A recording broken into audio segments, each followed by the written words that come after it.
দিবেন। আপনি চরম বেয়াদব ছেলে, আপনার কাছে আমার সম্মান। আপনি বেয়াদব, আপনি লজ্জা করেন, লজ্জা করেন টকশোতে আসতে। আপনি বেয়াদব। যেখানে নারীরা আপনার কাছে নিরাপদ না, যুক্তিতে পারেন না সেখানে দেখে মিথ্যা কথা টকশোতে আসেন বলতেছেন। কোন লজ্জায়?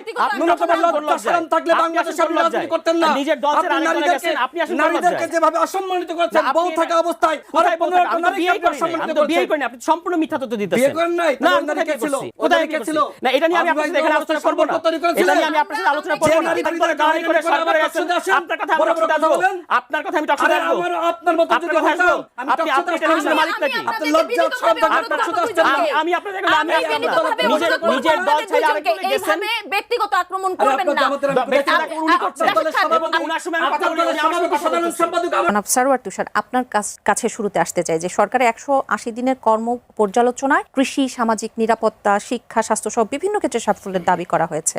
সরকার নির্বাচনী ইশতেহারের প্রতিটি প্রতিশ্রুতি বাস্তবায়নের কথা বলছে। কৃষক কার্ড, ফ্যামিলি কার্ড, শিক্ষা সংস্কার, কর্মসংস্থান সহ নানা উদ্যোগের কথা তুলে ধরেছে। আপনারা বিরোধী দল হিসেবে আপনারা মূল্যায়ন কি যে 180 দিনে সরকার জনগণের প্রত্যাশা কত পূরণ করতে পেরেছে?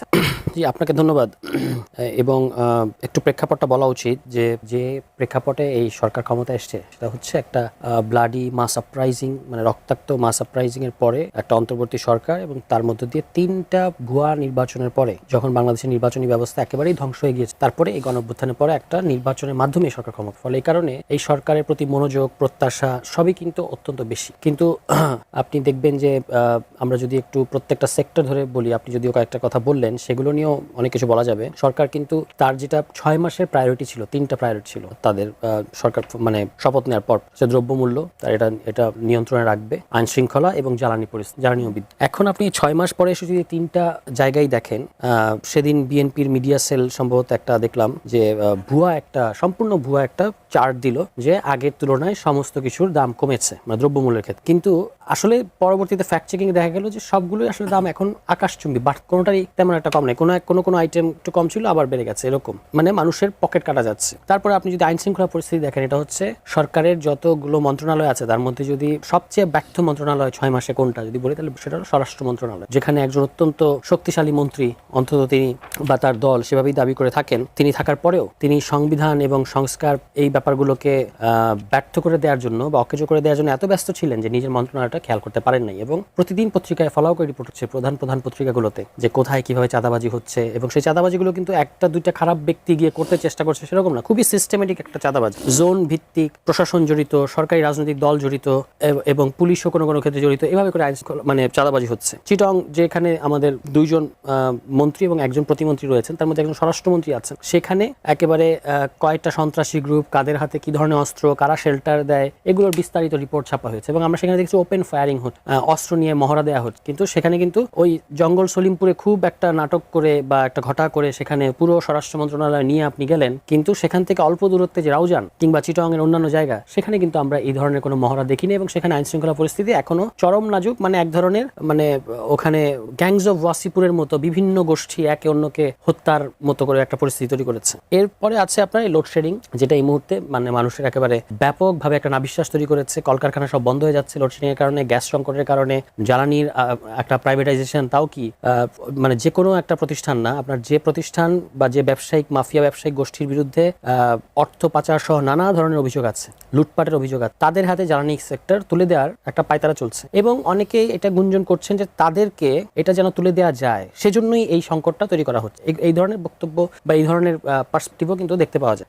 ফলে সার্বিক দিক থেকে যদি বলি যে তার 6 মাসে, এবং রিফর্ম ব্যাপারগুলো তো আছে, রিফর্মে, পলিটিক্যাল রিফর্মে, যেমন সম্প্রতি দুটো জিনিসটা খুব আলোচনা হচ্ছে, মানবাধিকার অধ্যাদেশ এবং গুম অধ্যাদেশ বাতিল করে দিয়ে আপনি দুটো আইন করলেন। আপনার কথা ছিল আপনি এর চেয়ে অধিকতর শক্তিশালী আইন করবেন, কিন্তু এখন আপনি দুটো ড্রাফট নিয়ে বসেন, অধ্যাদেশটা, আইনটা, দুটো আপনার হাতে আছে। যে কোনো শিক্ষিত মানুষ আইন ব্যাকগ্রাউন্ডে হতে হবে না, আইন ব্যাকগ্রাউন্ডে হলে তো আরো ভালো। ওই অধ্যাদেশ এবং আইনের ক্লজ বাই ক্লজ যদি তুলনা করেন, আপনি দেখবেন যে মানে এর চেয়ে শক্তিশালী তো দূরে থাক, 2009 সালে যে মানবাধিকার আইনটা ছিল তার চেয়েও দুর্বল আইন এই সরকার করতে যাচ্ছে, এবং সেগুলো নিয়ে মানবাধিকার কর্মীরা কিন্তু কনসার্ন দেখিয়ে যাচ্ছে। পুলিশ সংস্কারটা তারা একেবারে একেবারে বাতিল করে দিয়েছে, অথচ এটা তারা জুলাই সনদ তারা বলেছে অক্ষর অক্ষর বাস্তবায়ন করবে, অথচ এখানে কিন্তু তাদের নোট অফ ডিসেন্ট ছিল না, কিন্তু তারা সেটা বাস্তবায়ন করছে না। মানে হচ্ছে যে আপনি বললেন যে ইশতেহারের ব্যাপারে তারা খুব সিরিয়াস, দেখবেন যে তারা উনি আমাদের যিনি স্বরাষ্ট্রমন্ত্রী তিনি বললেন যে আমরা 31 দফার কথা বলেছি, 32 নম্বর বাস্তবায়ন করেছি, 33 নম্বর বাস্তবায়ন করেছি। মানে উনারা যে ফেল করছেন এটা সাইকোলজিক্যালি উনাদের মধ্যেও আছে, মানে অবচেতন কিভাবে যে উনাদের 33 পাইতে চান, 31 খবর নাই কিন্তু 32 পাইতে হবে, 33 পাইতে হবে, কারণ 33 হলো পাস মার্ক, কিন্তু আপনি তো 31 ফেল করছেন।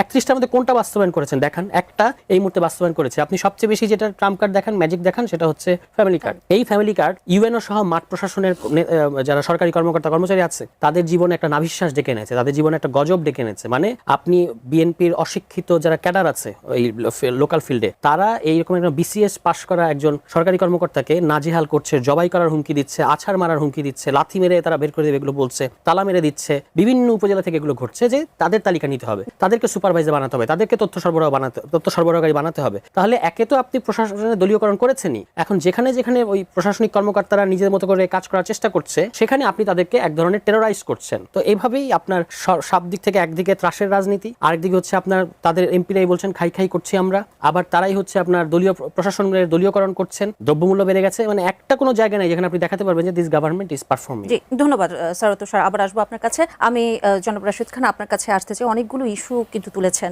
স্যার তুষার, এবং আমি যদি বলি যে 16 বছরের ধ্বংসস্তূপ থেকে মাত্র 6 মাসে দেশ পুনর্গঠন করা সম্ভব নয়, তবে সরকারের আন্তরিকতা দায়বদ্ধতার ঘাটতি নেই সরকার থেকে বলা হচ্ছে।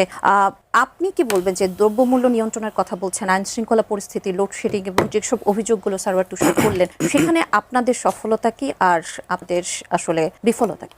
সবাইকে সালাম এবং শুভেচ্ছা। আসসালামু আলাইকুম। দেখেন, আমি শুরুতে সরকারের কিছু অর্জন নিয়ে কথা বলবো, তারপরে তার যে বক্তব্য সেটির বিষয়ে আমার যে মন্তব্য পেশ করব। সরকার ইতিমধ্যে প্রায় 13 লাখ কৃষক পরিবারের 10,000 টাকা করে ঋণ মওকুফ করেছে। এরপরে কৃষক কার্ড সেটির বাস্তবায়ন শুরু হয়েছে, ফ্যামিলি কার্ডের বাস্তবায়ন শুরু হয়েছে, ইমাম, মুয়াজ্জিম এবং পুরোহিতদের সম্মানী ভাতা সেটিও শুরু হয়েছে। বন্ধ হয়ে যাওয়া 14টি কারখানা সেটি যাতে মানে কাঙ্ক্ষিতভাবে কাজ করতে পারে এবং সেখান থেকে আসলে প্রফিট পাওয়া যায়, এই জন্য বেসরকারীকরণ নীতিমালা করে সেটি আসলে দেওয়া হয়েছে এবং ইতিমধ্যে 9টিতে উৎপাদন শুরু হয়েছে। আমি গত সপ্তাহখানেক আগে মাননীয় প্রধানমন্ত্রীর সাথে একটি প্রোগ্রামে ছিলাম, যেখানে 3টা কোম্পানি বা কারখানা মানে হস্তান্তর করা হয়েছে 2টি প্রতিষ্ঠানের কাছে, এবং সেই অনুষ্ঠানে আমিও ছিলাম। দেখেন, এবং দেখেছি যে এর আগে যে একটি প্রতিষ্ঠান RFL এর কাছে হস্তান্তর করা হয়েছিল, সেই প্রতিষ্ঠানকে আসলে তারা কিভাবে আসলে উজ্জীবিত করেছে এবং সেখানে কর্মসংস্থান থেকে শুরু করে তারা কিন্তু লাভজনক পর্যায়ের দিকে যাচ্ছে। অর্থাৎ সরকারের এই যে বেসরকারীকরণ নীতি, এটির আপনি সমালোচনা করতে পারেন, কিন্তু 16 বছরে যেভাবে এই প্রতিষ্ঠানগুলোকে ধ্বংস করা হয়েছিল, সরকারের যে সক্ষমতা, এই সক্ষমতা দিয়ে এখনই আসলে এই প্রতিষ্ঠানকে লাভজনক করা সম্ভবপর নয়। যে কারণে বিভিন্ন স্টেক হোল্ডারের সাথে আলোচনার ভিত্তিতে এই প্রতিষ্ঠানগুলোর মধ্যে কিছু প্রতিষ্ঠানকে এইভাবে বেসরকারীকরণ নীতিমালা তৈরি করে তাদের কাছে দেওয়া হচ্ছে, যাতে করে এটা লাভজনক হয়। সরকারের আরো সবথেকে বড় অর্জনটা হলো বাংলাদেশে যে স্বামী স্ত্রীর সম্পর্ক মার্কা নতজানু পররাষ্ট্রনীতি, সেখান থেকে সরকার বের হয়ে এসেছে। এবং দেখেন, এর আগে শেখ হাসিনা ভারতে যাওয়ার জন্য মুখিয়ে থাকে, কিন্তু আমাদের সরকার প্রধান তাকে ভারত সরকারের পক্ষ থেকে সবার আগে আমন্ত্রণ জানানো হয়েছে। কিন্তু আমাদের সরকারের পলিসি সবার আগে বাংলাদেশ। তিনি মালয়েশিয়া গিয়েছেন, চীনে গিয়েছেন, এখন ভারত সরকারের পক্ষ থেকে বারবার আমন্ত্রণ জানানো হচ্ছে, কিন্তু সরকার স্পষ্ট জানিয়ে দিয়েছে যে শেখ হাসিনাকে বাংলাদেশে ফিরিয়ে দেওয়া এবং শহীদ উসমান হাদির খুনিরা এখনো পর্যন্ত ভারতে তারা অবস্থান করছে, কেউ কেউ গ্রেপ্তার হয়েছে, তাদেরকে ফিরিয়ে দেওয়ার ব্যাপারে ভারতের মন্তব্য কি, তার উপর নির্ভর করবে বাংলাদেশের সরকার প্রধান তিনি আসলে ভারতে তিনি আসলে যাবেন। তার মানে কি? তার মানে আমাদের যে পলিসি সেটি হলো সবার আগে বাংলাদেশ এবং জনগণের স্বার্থকে জলাঞ্জলি দিয়ে আমাদের সরকার এমন কিছু করবে না যেটির কারণে এদেশের জনগণ কষ্ট পায়। দেখেন, আমি নিজেও তো শিক্ষার্থী ছিলাম, আপনিও শিক্ষার্থী, সেও শিক্ষার্থী, এবং অনেক দর্শক আজকের এই টকশো দেখছে, তারাও কেউ কেউ বিশ্ববিদ্যালয়ের শিক্ষার্থী। একজন শিক্ষার্থী যে সময় দেশের বাইরে যেতে চায়, অনেক সময় মেধাবী, কিন্তু দেশের বাইরে পড়াশোনা করতে যাবে, টাকা থাকে না। আগে ছিল 3 লাখ টাকা পর্যন্ত, তাও সেটি পাওয়া যেত কিনা সেটি নিয়েও নানান ধরনের অনিশ্চয়তা ছিল, কিন্তু সরকার এখন এটিকে 10 লাখ টাকায় উত্তীর্ণ করেছে। এখন আপনি দেশের বাইরে আপনি যেতে পারবেন।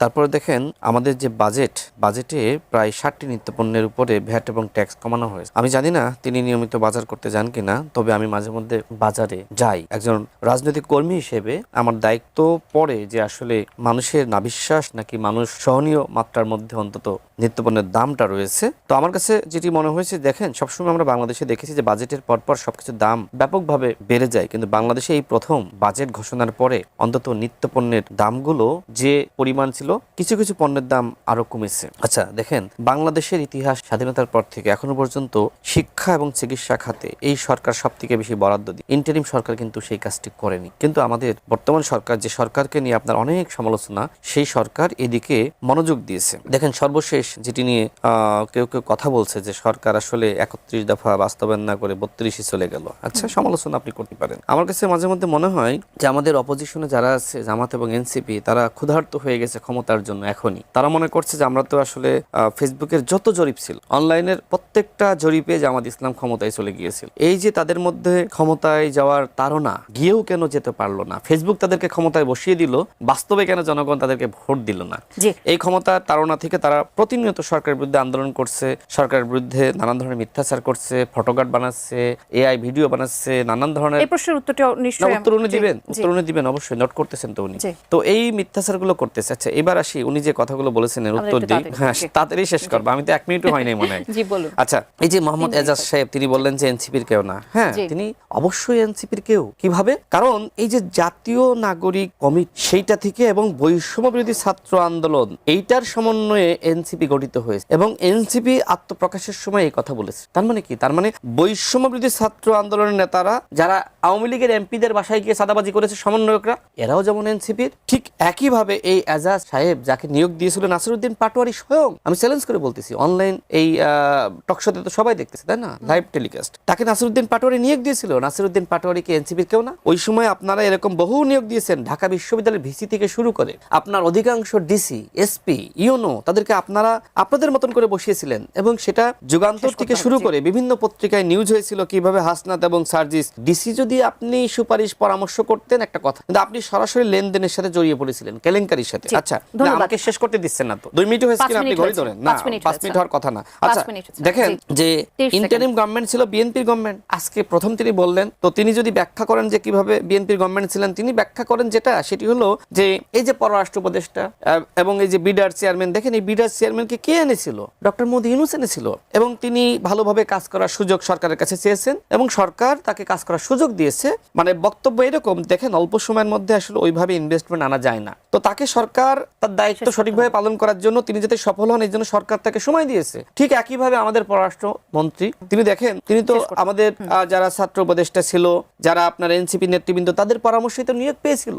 এখন যেহেতু তিনি ওই সময় মোটামুটি আমাদের পররাষ্ট্র নীতি বা বিভিন্ন দেশের সাথে যে কূটনৈতিক সম্পর্ক, সেটি তিনি বেশ ভালোভাবেই করতে পারছিলেন বা করছিলেন। এখন যেহেতু তিনি এই বিষয়ে পারদর্শী দক্ষতা দেখাতে পেরেছেন, যে কারণে বিএনপির সাথে আলাপ আলোচনার মধ্যে দিয়ে তিনি আসলে ওই তারও তো একটা মিশন আছে যে 2 বছর 3 বছর 4 বছর হলে তিনি শেষ করতে দেন কথাগুলো, ওনাকে পরবর্তীতে টাইম বাড়িয়ে দেন, আমার আপত্তি নেই, বাট আমার কথাগুলো শেষ করতে দেন, ওনাকে টাইম আপনি বাড়িয়ে দেন।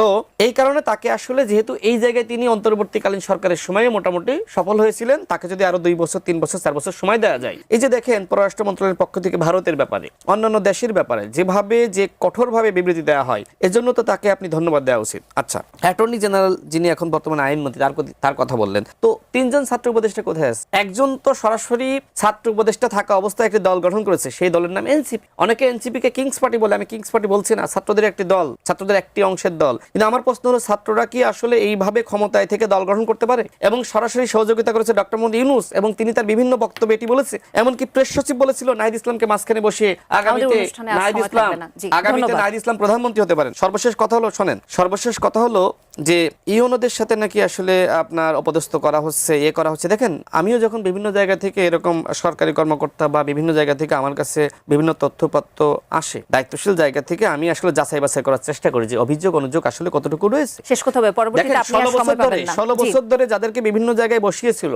তাদের অনেকের বিরুদ্ধে অভিযোগ অনুযোগ থাকবে না। আমার কথা হলো যে আপনি 18 মাসে সেই আওয়ামী কর্মকর্তা বা দর্শকদের কয়জনের বিরুদ্ধে ব্যবস্থা নিতে পেরেছেন? বরং ওই সময় তাদের চিন্তা ছিল এরকম যে বিএনপি করেছে অতীতে বা ছাত্রদল করেছে বা বিএনপি পরিবারের, যদি তাদেরকে এই মুহূর্তে প্রমোশন দিই, যেহেতু 16 বছর তারা বঞ্চিত ছিল, তাহলে আমরা যে এজেন্ডা নিয়েছি আগামীতে ক্ষমতায় যাব একটি দল গঠন করে, সেই এজেন্ডা সফল হবে না। যে কারণে তারা ওই সময় যে পলিসি গ্রহণ করে যে আওয়ামী কর্মকর্তাদেরকে তাদেরকে ভয় দেখিয়ে কাজ করানো, অন্তর্বর্তীকালীন সরকার এই পলিসি গ্রহণ করেছিল, নাহিদ ইসলামরা এই পলিসি গ্রহণ করেছিল। তার মানে কি? তার মানে এখন এই যে বিভিন্ন জায়গায়, হ্যাঁ, বিভিন্ন বিভিন্ন জায়গায় অনেক সরকারি কর্মকর্তার বিরুদ্ধে এই ধরনের অভিযোগ আছে। অসংখ্য ধন্যবাদ। যে আওয়ামী আমরা একটি লীগকে বিরতিতে বা যেতে হচ্ছে। মানে অন্য দলকে জি, নানানভাবে ধন্যবাদ। যারা দর্শক তাদেরকে কথা করা, যে কারণে বিভিন্ন জায়গায় ছোটখাটো কিছু আন্দোলন হয়ে থাকে। জি, আমি জনাব সারোয়ার তুষার আপনার কাছে আসতে চাই। অনেকগুলো অভিযোগ করেছেন, যুক্তি দিয়েছেন, পাল্টা যুক্তি দিয়েছেন, এবং একটি প্রশ্নের সূত্র ধরে যদি, একটি কথার সূত্র ধরে যদি আমি আপনাকে বলি, তিনি যেমনটি বলেছেন যে আপনারা আসলে ক্ষুধার্ত হয়ে গেছেন ক্ষমতার জন্য। আপনারা কি আসলে ক্ষুধার্ত হয়ে গেছেন? ক্ষুধার্ত কে হয়েছে? আমি বিএনপি দলীয় একজন এমপি ঝালকাঠির, উনার একটা স্ট্যাটাসে একটা লাইন পড়ি। উনি একজন রানিং এমপি ঝালকাঠি এক আসন। বিএনপির নেতাকর্মীদের উদ্দেশ্যে উনি বলছেন, ঝালকাঠির বিএনপি এবং অঙ্গ সংগঠনের নেতাকর্মীরা খাই বন্ধ করার জন্য অনুরোধ করছি, খাই বন্ধ করার জন্য অনুরোধ করছি। অনেক কিছু, আমি সবটা পড়বো না। মূল কথাটা যেটা হলো, টাকার বিনিময়ে আওয়ামী লীগকে শেল্টার দিচ্ছেন, তাদের বাড়িঘর পাহারা দিচ্ছেন, ঠিকাদারি পাহারা দিচ্ছেন, এমন ভাবে খাচ্ছেন যেন মনে হচ্ছে নিজের দলটাকে খেয়ে ফেলবেন। জুলাইয়ের রক্তের সাথে আপনারা বেইমানি করছেন, এই হলো তার মূল বক্তব্য। তো খাই কারা করছে সারা বাংলাদেশের মানুষ দেখতে পাচ্ছে, কারা সরকারে আছে, কারা বালু থেকে শুরু করে সমস্ত কিছু, মাটি, গাছ, এমনকি খাল খনন কর্মসূচি থেকে হেন কোনো জায়গা নাই যেখানে বিএনপি দলীয়, এবং এই যে ইউএনওরা যেখানে যেখানে খাই বাধা দিচ্ছে সেখানে ইউএনওদের উপর হামলা হচ্ছে। এবং দেখেন, উনি বললেন একটা কথা খুব সুন্দর, যে ইউএনওদের বিরুদ্ধে কি, যারা আওয়ামী ব্যাকগ্রাউন্ডের ইউএনও ছিল তাদের বিরুদ্ধে কি অন্তর্বর্তী সরকার ব্যবস্থা নিয়েছে কিনা? তো মানলাম অন্তর্বর্তী সরকার ব্যবস্থা নেয় নাই। তো বিএনপির যে ইউনিক স্টাইল অফ ব্যবস্থা নেওয়া, সেটা খুব দারুণ। তাদের ওই যে অশিক্ষিত ক্যাডার যারা আছে তাদেরকে দিয়ে বিসিএস এর কর্মকর্তা, যারা একটা বিরাট পরিশ্রম করে সরকারি কর্মকর্তা হয়েছে, তাদেরকে আপনি জিব্বা কেটে দেওয়ার হুমকি দিচ্ছেন, তাদেরকে আপনি জবাই করার হুমকি দিচ্ছেন, তাদেরকে আপনি আছাড় মারবেন সেটা বলছেন, আপনি লাথি দিবেন সেটা বলছেন। এটা হলো বিএনপির ইউনিক স্টাইল অফ ব্যবস্থা নেওয়া, ঠিক আছে? তো এটা হয়তো আমরা দেখলাম যে এটা একটা নতুন ধরনের আইনের শাসন, যেখানে বিএনপির নেতাকর্মীদের হাতে আইনের শাসনের দায়িত্ব দেওয়া হয়েছে। ওই যে আপনি যুক্তি কথা বলছেন, তো আরেকটা কথা আছে, ওটা হলো ফ্যালাসি। ফ্যালাসিটা কি? যে একটা লোক জাতীয় নাগরিক কমিটিতে, জাতীয় নাগরিক কমিটি, তিনি একটা পদে দায়িত্ব নেওয়ার আগে ওই জাতীয় নাগরিক কমিটির পদ থেকে পদত্যাগ করেছে, তাকে বানিয়ে দেওয়া হচ্ছে এনসিপি নেতা। রাশেদ খান যেটি বলেছিলেন, আমি একটু ইন্টারাপ্ট করছি আপনাকে, যে তিনি যেমনটি বলেছেন যে তাকে নাসির উদ্দিন পাটোয়ারি তাকে এনেছেন। কোথায়? আপনি এমন কোথায় এনেছেন? বলছি বহুবার, উনি বলছি। এরকম শতভাগ চ্যালেঞ্জ করে অনেক কথা বলেন, উনি শতভাগ চ্যালেঞ্জ করে যাদের নিয়ে চ্যালেঞ্জ করছে আপনি তাদেরকে অনেক জিজ্ঞেস কথা করেন বলেন। কারণ হচ্ছে যে এর আগে তো আরো কয়েকটা শোতে আমার সাথে ছিলেন, আপনি মানে জিজ্ঞেস করেছিলেন একবার মিথ্যা কথা বলায় বিরাট পিএইচডি ডিগ্রি অর্জন আছে। যাই হোক, এখন কিন্তু উনি বললে কিন্তু আমি বলতে পারবো না। ডিবি হেফাজতে জুস খাইছিল, এটা কি মিথ্যা? না, এগুলো হলো ফালতু কথা। যিনি জুলাইয়ে নিজে ছিলেন না এবং তার দলের নেতাকর্মীরা বলতেছে যে পুলিশ দেখলে পিছে দৌড়ায়, মিডিয়া দেখলে সামনে। আমি কোথায় ছিলাম সেটা ওই আন্তর্জাতিক মিডিয়া এএফপি তে 19 জুলাই। আর আগে পরে কোথায় ছিলেন? আগে পরে মানে সবসময় রাস্তায় ছিলাম। আপনি কোথায় ছিলেন? আপনার দলের নেতাকর্মীরা বলে যে আপনি বেশি, আপনি ফাপড়বাজি না থাকলে আন্দোলনটা আপনি করেছেন। কোন রাশেদ খান? আপনার আন্দোলন, আপনারা ব্যর্থ হইছেন, আপনারা ব্যর্থ হইছেন। ব্যর্থ হইছে বলে এখন বলে যে এরা আমার কর্মী, আমার কর্মী। যদি মানে আমি ব্যর্থ হইছি, আমার জুনিয়ররা নেতৃত্ব কোথায় সফল হয়েছে? আপনার ইয়ে হলে আজকে আপনার কর্মীরা ব্যর্থ হয় না, আপনি ফাপড়বাজি করেন। এবং সরকারি মামলা হয়নি, যার নামে জেল খাটেন না, সে কিসের বিপ্লব? আপনার নামে কিসের মামলা হইছে? আমি 15 দিন শেখ হাসিনাকে কটুক্তির মামলা রে ভাই, শেখ হাসিনাকে কটুক্তির মামলা। আজকে আপনার খবরবাজি করবেন না, গণঅভ্যুত্থানে এই যে বিপ্লব বিহার এই সব চেতনাবাজি করবেন না। এইভাবে বললে তো ভাই বলতে পারবো না। রাশেদ খান তো মামলা খাইছে রে ভাই, শেখ হাসিনাকে কটুক্তির মামলা। আপনি কি খাইছে? চুরি করলে মানুষ মামলা খায়, চুরি করলে ডাকাতি করলে মানুষ মামলা খায়। শেখ হাসিনাকে কটুক্তির মামলা, চুরি করার মামলা এটা তো সেটা নিয়ে এখন কি, এখন এটা আপনি কি করবেন? এখন মানে কি আপনি জেল খাটছেন, মামলা হইছে, তাতে কি হইছে? আপনি 19 জুলাই করেন, তার আগে পরে কোথায় ছিলেন? 19 জুলাই আমি কইনি, আপনি বলছেন। আপনি বলছেন রাশেদ খান আপনি কোথায় ছিলেন জুলাই? আপনি বলেন আপনি কোথায় ছিলেন? মানে না লুকাইছেন, এখন বড় বড় কথা বলেন না, পালাই ছিলেন। আমাকে বাঁচাও বলছেন। আপনি জাতিসংঘের সাথে বাঁচাও কখন করেছি? ওই সময় তো আন্দোলন নেতৃত্ব আমি দিয়েছি। উনি তো তখন কথা বলছেন, এখন তো আন্দোলন তো কখন করেন না, কখন মার খাননি তো। আপনি সবসময় পালাইছেন। আপনারা Sheikh Hasina mother of education বলছেন, শেখ হাসিনাকে গিয়া পায়ে ধরে সালাম করছেন। মাদার অফ এডুকেশন বলছেন। একজন ফ্যাসিস্ট অবৈধ শেখ হাসিনাকে আপনারা মাদার অফ এডুকেশন বলার পরে এখন আবার বলতেছেন আমি রাশেদ স্যার আন্দোলন হইতো না। ডাক্তারকে জিজ্ঞেস করবেন, তাদেরকে আসিফ নাইদের, আপনি নাহিদের নাম ধরে বলেন কেন? উনি তো এমপি, আপনার নাম ধরে বলেন কেন? আপনি নাহিদ ইসলামকে আপনি নাম ধরে বলেন কেন? আপনি না গতকালকে বলেন মন্ত্রীর নাম ধরে বলার কারণে আজকে আপনি কিভাবে সরকারের একজন সচিব, আপনি একজন এমপি, আপনার উপরে না জিজ্ঞেস করেন, আপনি কার কাছে কি বলেন? এমপি আপনার উপরে না নিচে? 3 আগস্ট কোথায় ছিলাম? আসিফ মাহমুদকে জিজ্ঞেস করেন, আপনার উপরে না এমপি নিচে? না, আমার কাউকে জিজ্ঞেস করতে হবে না। মার খান না, জেলে যান না, আপনার দলের নেতাকর্মীরা বলেন টকশোতে আসেন, তার দলে এসে বিপ্লবী হইলে আপনার মতন এরকম ফরওয়ার্ড দেশ চালায়। আপনি কোথায় ছিলেন? আমি কোথায় ছিলাম? এই যে সাংবাদিকদের জিজ্ঞেস করেন, আপনাকে জিজ্ঞেস করেন, সাংবাদিক ছিলাম। এই ক্যামেরাম্যানদেরকে জিজ্ঞেস করেন, এই হাউজে সাংবাদিককে জিজ্ঞেস করেন। আপনি পালাইছিলেন, আপনি আরে পালিয়েছিলেন, আপনার দলের নেতাকর্মীরা বলেন। আপনাদের জামাতের আমির কি? আপনি জামাতের আমির, জামাত আলাদা দল। আমি কোথায় ছিলাম? আপনার নেতা কোথায় ছিল? আমি কোথায় ছিলাম? তারেক রহমান কোথায় ছিল? আপনার আসিফ মাহমুদ 3 দিন কোথায় ছিল? কোথায় ছিল? আপনার জাতীয় গভর্নর থেকে নেতৃত্ব দিয়েছেন না? আপনার স্বরাষ্ট্রমন্ত্রী কোথায় ছিল? কোথায় ছিল তারা? না, তাহলে আবার আরেকজন দল তুললেন কেন? সামনে থেকে আমিও নেতৃত্ব দিয়েছি।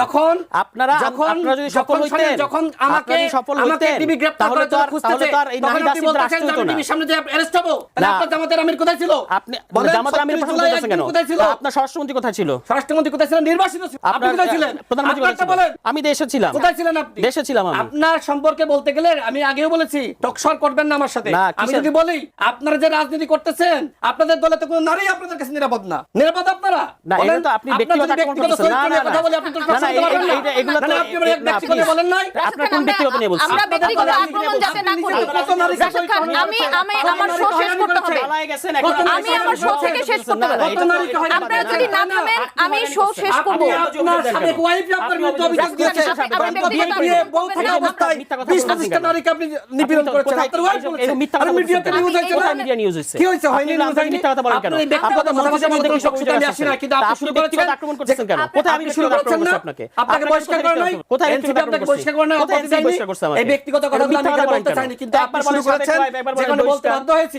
যখন আপনার তো যুক্তিতে রাজনীতি পারেন করা না, বাংলাদেশে উচিত না। যুক্তিতে পারেন না দেখেই তো আপনার মিথ্যা কথা যেখানে নারীরা বলতেছেন। আপনার কাছে নিরাপদ না, যুক্তিতে পারেন না সেখানে দেখেই মিথ্যা কথা টকশোতে আসেন বলতেছেন। কোন লজ্জায়? আপনি ন্যূনতম লজ্জা শরম থাকলে আপনি বাংলাদেশে আসেন আপনি কোন রাজনীতি লজ্জায়? করতেন না। নিজের দল ছেড়ে আপনি আরেক দলে নারীদেরকে গেছেন, আপনি আসেন কোন নারীদেরকে লজ্জায়? যেভাবে অসম্মানিত করেছেন, আপনি- বউ থাকা অবস্থায় আর কোথায় বলছেন? 15টা আমি তো নারীকে বিয়েই আপনি করি নাই। অসম্মানিত আমি তো বিয়েই করছেন। করি নাই। আপনি সম্পূর্ণ মিথ্যা তথ্য দিতেছেন। বিয়ে করেন নাই? না, তাহলে আমি নারী কোথায় কে ছিল? করছি? ওদের কোথায় কে করছি? ছিল? না, এটা নিয়ে আমি আপনার সাথে এখানে আলোচনা করব না। তৈরি করেছিলেন? এটা নিয়ে আমি আপনার সাথে আলোচনা যে করব না। নারী ফেসবুকে আপনি মিথ্যা কথা লিখেছিল, বলতেছেন। আমি তার বউ আপনি থাকা একদম অবস্থায়, মিথ্যুক। আমি তার না, বউ না, থাকা এইভাবে তো অবস্থায় আরো এইভাবে তো আলোচনা করব না। এটা একটা চরম মিথ্যুক। চরম মিথ্যুক এবং বেয়াদব একটা লোক। এবং বেয়াদব একটা লোক, সে আন্দাজে আমার বিরুদ্ধে অভিযোগ করতেছে। ব্যক্তিগত আক্রমণ করার জন্য না, আমি আপনি আসি নাই। আপনি ব্যক্তিগত আক্রমণ করতেছেন কারণ আপনি যুক্তিতে হাসেন। আমি বলি না, না, আমি আপনাকে এসে বলি সম্মান না। দেন। আপনি সম্মান দেন, আপনার কাছে সম্মান শিখতে হবে না। আপনার কাছে সম্মান শিখতে হবে না। আপনি একটা চরম বেয়াদব ছেলে, আপনার কাছে আমার সম্মান শিখতে হবে না। আপনি বেয়াদব। আপনি লজ্জা করেন, লজ্জা আপনি করেন, বেয়াদব। টকশোতে আসতে? আপনি বেয়াদব। আরেকবার গালি করে সরকারে গেছেন। আপনার কথা আমি টকশোতে আসবো। আপনার কথা আমি টকশোতে আরে আসবো। আমার আপনার মতো যদি আপনার কথা হতাম, আসবো। আমি আপনি টকশোতে টেলিভিশনের আসতাম। মালিক নাকি? আপনার লজ্জা শরম থাকলে আপনি টকশোতে আসতেন না। আমি আপনার জায়গায় আমি নিজের দল ছেড়ে আরেক দলে গেছেন। এইভাবে ব্যক্তিগত আক্রমণ আরে করবেন আপনার না। জামাতের আমি ব্যক্তিগত দেখেছি। আক্রমণ উনি করছেন। আপনার দলের সভাপতি, উনার সময় আমি কথা আপনার বলি, দলের উনি আমার সভাপতি, কথা সাধারণ বলতেছেন। সম্পাদক আমার উনি সঙ্গে আমার রাজনীতি কথা করছে। বলতেছেন। তার দল গঠন করেছে না? বেয়াদব এনসিপি আমি